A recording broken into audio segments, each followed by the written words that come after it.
The Chief Executive Officer of Delta Airlines has announced that all the passengers and crew on a flight which crashed and overturned while landing at Toronto Pearson Airport in Canada had survived. Deborah Flint of the Greater Toronto Airports Authority said, "We are very grateful there was no loss of life and relatively minor injuries." Toronto Pearson Airport said the crash involved a Delta Airlines flight arriving from Minneapolis, and of the 80 people on board, 76 were passengers and 4 were crew members.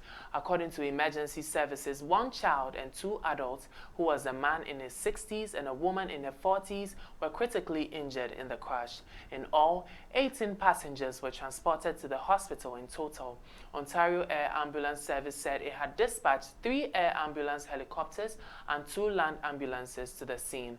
In an evening briefing, Ms. Flint called the response by emergency personnel textbook and credited them with helping ensure no loss of life.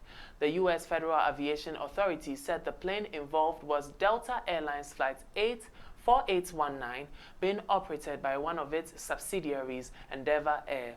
Delta Airlines confirmed that a CRJ-900 aircraft was involved in the incident at about 2:15 p.m. ET, that's 7:15 p.m. GMT, on Monday afternoon.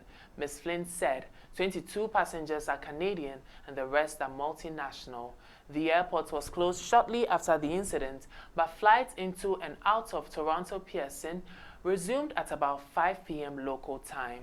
The Transportation Safety Board of Canada said it was deploying a team to gather information and assess the occurrence. 2 runways will remain closed for several days for investigation, and passengers have been told to expect some delays. Toronto Pearson Fire Chief Todd Aitken said on Monday night that while it was early in the investigation, they would say the runway was dry and there were no crosswind conditions. That contradicts earlier reports of wind gusts of more than 64 km per hour and a crosswind. Video footage shared on social media shows people clambering out of the overturned aircraft with fire crews spraying in with foam. The crash is at least the 4th major aviation incident in North America in the past month, including a deadly in-air collision between a passenger plane and a military helicopter near Washington, D.C.'s Ronald Reagan Airport, which killed all 67 people on board.